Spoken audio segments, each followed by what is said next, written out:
By the end of this video, you're going to be familiar with the story behind the numbers of Roblox, a company whose mission it is to connect 1 billion people with optimism and civility. Let's dive in so that your wisdom can blossom. The balance sheet. Both deferred revenue and above here, deferred cost of revenue are two things that companies have a lot of discretion in doing whenever they want to. Income statement. Revenue is over 2 times larger than it was just 2 years ago. However, total cost is getting close to 3 times larger than it was just 2 years ago. This is the sort of growth company that is trying to invest for the future because they're certainly not making money right now.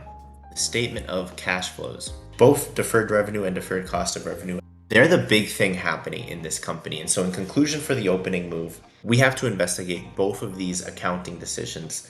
Roblox using the edges of accounting law, not standard, not expected, completely voluntary on behalf of the company. Looking in the notes to the item 8, we see a section where they describe their definition of deferred cost of revenue. Some of their virtual items are consumable and some are durable.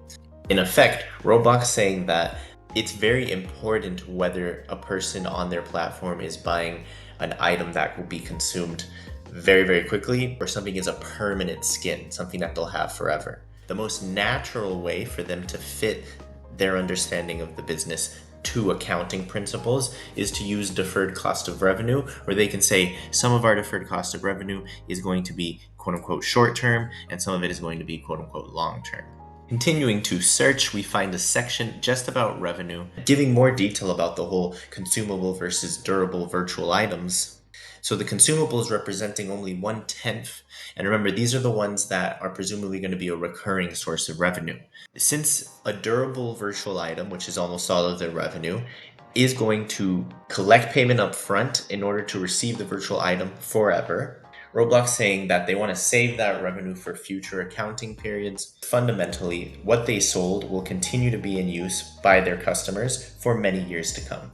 We're looking for management's explanation of how they think about this revenue situation. Here they're confirming we generate substantially all of our revenue through the sale of virtual items. Users can purchase and spend Robux to obtain virtual items that enhance their social experience. The average lifetime for a paying user, as of the latest measurement, was 28 months, just over 2 years. This is trending towards increasing. Here they explain that a couple years ago this was below 2 years. Now it's over 2 years.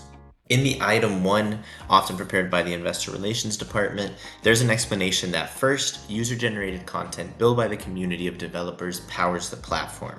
Second, the platform is social. This is where a lot of the cost of revenue comes into play, is that without this social component, the server costs of this thing would be substantially less than they are. However, because that is one of the 2 pillars of what's going on here, it's very important to have servers on all the time, even if there's not necessarily users on all the time yet. An overwhelming majority of users of Roblox are under the age of 25.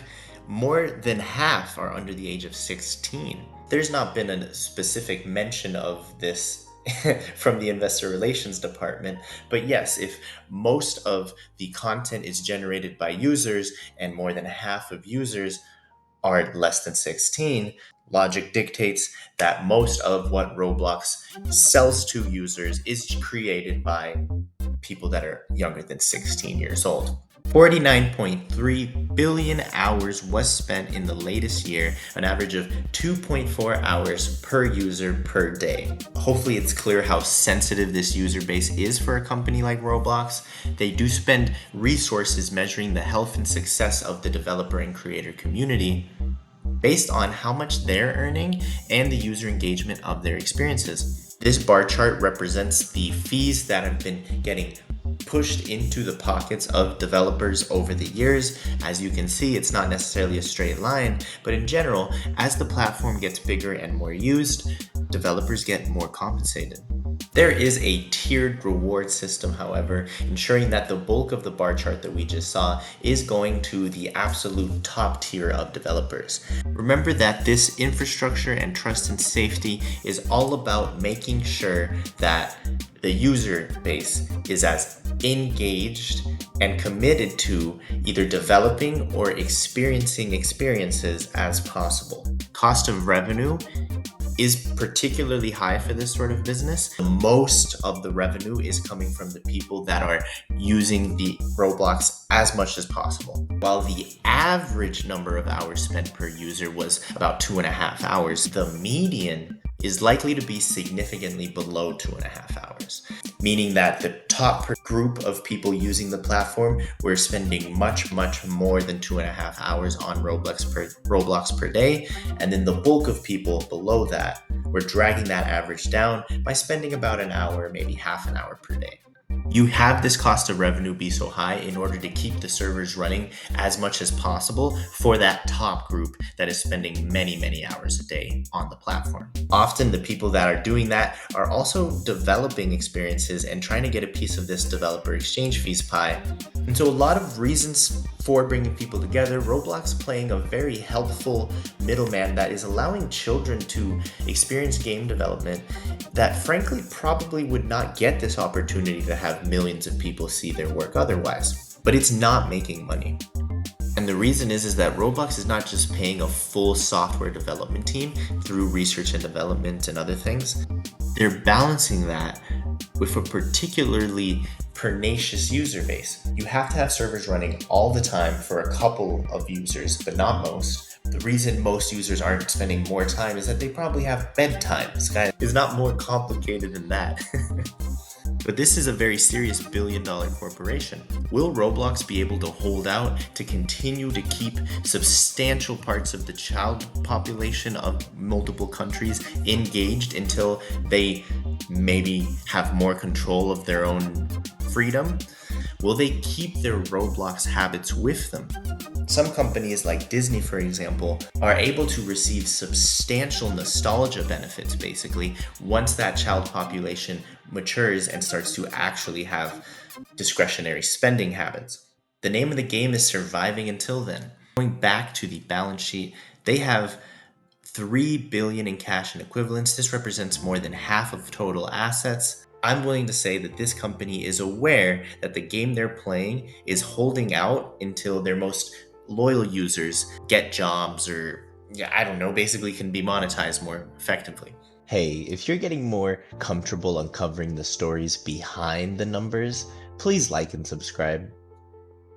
Not planning to make real money, real margins anytime soon, but undeniable that they have touched on something here that is transforming the lifestyles of children all over the world. Remember, the revenue of this, which is a very low quality way to measure how big this business is getting, as the auditor was pointing out, as this deferred revenue and deferred cost of revenue was explaining, this is just a sliver of what is actually going on. But even with that, the revenue has more than doubled in just 2 years, has ballooned to billions and billions of dollars annually, selling virtual items to children.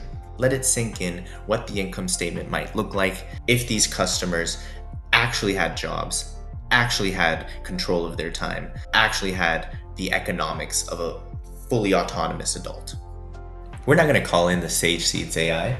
A lot of companies start with the goal of changing the world. You know, it might be a little cliche, it might make some of us giggle, but there's something very exciting about trying to change the world. Just by looking at this annual report, it's very clear that Roblox is not trying, it has changed the world.